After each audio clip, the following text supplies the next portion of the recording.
Hola, ¿qué tal? ¿Cómo están? Nuevamente ya estamos aquí. Hoy vamos a hablar lo que es la sucesión en Roma. ¿Cómo es que se daba la sucesión durante la época romana y quiénes podían suceder al pater familias? Porque pues como recordemos en un podcast hecho, habíamos mencionado que el único que tiene la facultad, el único que tiene la propiedad es el pater familias. El pater familias es el que era como un mini-estado, lo habíamos mencionado en otro audio que habíamos grabado. Posiblemente que puede ser de que este patrimonio logrado o reunido pueda ser parte de las familias también, o sea que los miembros de la familia hayan participado para que este patrimonio fuera algo fructífero. Entonces es consecuencia del trabajo de todos que integran la familia, pero ciertamente el único que tiene la facultad es el pater familia, o sea que es el único propietario, aunque los demás miembros de la familia hayan participado para enriquecer este patrimonio.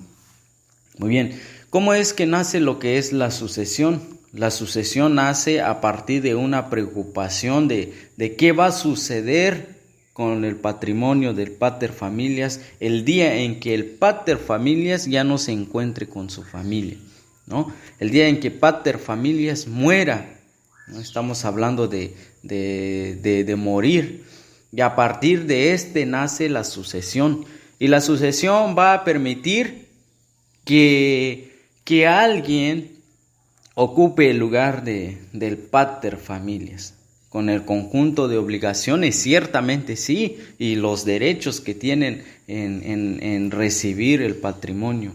Entonces, pues no solamente es recibir el patrimonio, sino que conlleva responsabilidades, conlleva derechos y sobre todo las obligaciones que deben de ser lo primordial. Muy bien, entonces tendríamos a otra persona, se busca a otra persona que ocupe el lugar del pater familias. Eso es la sucesión.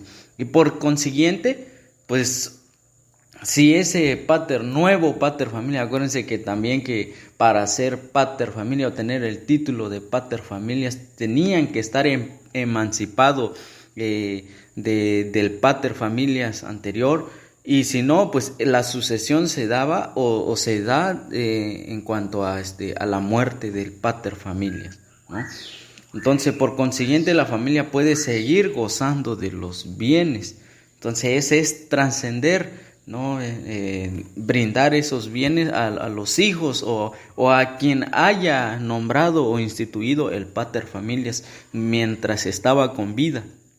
Entonces, podemos hablar de dos tipos de sucesiones. Uno, a título universal, que nos mencionan o no, nos hace mucho mención en cuanto a derecho romano, y más en la sucesión en Roma, ¿no? Y la otra parte que es a título particular.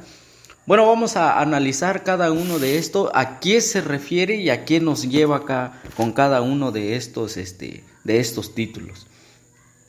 Vámonos primeramente con el título universal. Si quien va a suceder al pater familia o quien va a suplir, quien va a ocupar el lugar del pater familia, lo hace a todo el patrimonio, o sea que el patrimonio que haya generado y que tenga el pater familias, los terrenos que tenga, los bienes, el dinero que tenga el pater familias, en este caso solamente se trata de un solo bien, se toma de un solo bien, o sea que es único el patrimonio del pater familias.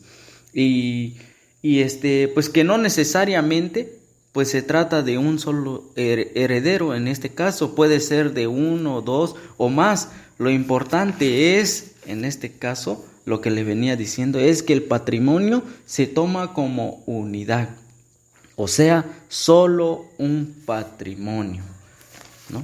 Caso contrario que pasa con a título particular, cuando la persona que va a suceder al pater familia lo hace solamente con relación a un solo bien, pues digamos que es pues solamente haya dejado una mesa, pues solamente la mesa le corresponde a esa persona, ¿no? Pero ese ya sería a título particular.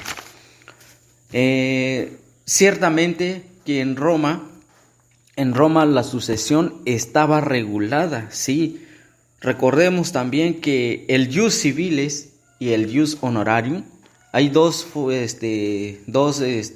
conjuntos de normas que regulaban el comportamiento de los ciudadanos romanos. El ius civilis, recordemos que regulaba o son conjunto de normas que regulaban la convivencia, la forma de vivir de Roma en la ciudad de Roma y sus alrededores nada más. Entonces se reguló la sucesión y se busca, ¿qué es lo que busca aquí la sucesión en ius civile? Trascender, la trascendencia a partir de la muerte. Hablamos del decuyos. El decuyos es, ¿y quién es el decuyos? Pues muchas veces me he preguntado yo, ¿quién es el decuyo? Es el mismo pater de familia que ha fallecido. Y el decuyos deriva del decuyos hereditas sagittari, que su significado es aquel de cuya herencia se trata. Entonces, pero vayámonos ahora más en la sucesión, ¿no? En la sucesión, ¿quiénes pueden suceder al pater familias? Porque pues hablábamos o entramos en la parte de los eres o heredes, ¿no? Entonces entramos a una relación entre los heredes y el decuyos, con relación a sus hereditas. Vamos a plantear unas situaciones que hipotéticamente se habían reglamentado en aquella época en Roma, y si el pater familias nunca haya manifestado su voluntad a lo que debiera pasar con su patrimonio, con sus bienes, con sus dinero, por decirlo así, ¿qué pasaría después de su muerte? Y aquí lo que se hacía era, pues, si el pater familias nunca manifestó su voluntad, entonces tendríamos que ir a buscar entre las normas de ius civiles a quién le corresponde suceder al decuyos. Ante este caso, estamos hablando de una sucesión legítima, ¿no? Ir a buscar normas del ius civile para dar ese patrimonio a quien le corresponde suceder, sucesión legítima. Pero también el ius civile le da la oportunidad al pater familias que manifieste su última voluntad. ¿Cómo? Pues levantando un testamento, y si es el caso, entonces el patrimonio se podrá distribuirse en función a la o a las personas que hayan instituidos como herederos, ¿no? Y en este caso sería la sucesión testamentaria. Ahora analicemos la otra parte del ius honorarium. Ius honorarium, recordemos que el ius honorarium son conjuntos de normas que regula la convivencia, que regula las formas de vida de Roma, pero en este caso fuera de la ciudad de Roma. Si estamos fuera de la ciudad de Roma, también se tomó en cuenta la trascendencia del patrimonio en este caso. Ahora tenemos la bonurum possessio, que es el patrimonio del pater familias. Vamos a manejar ese término, bonurum possessio, que es el patrimonio de este pater de familias. Y se preocupa, sí, se tiene que preocupar de sus bienes y que se logre su trascendencia. Y en ese contexto lo conocemos como el decuyos. El decuyos va a ser el pater familias. Decuyos también va a tener quienes lo puedan suceder, ¿no? A esto le conocen como bonuros possessor. ¿A quiénes que lo van a suceder? Bonuros possessor. Ahora, en este contexto, ¿cómo se puede dar la sucesión en ius honorarium?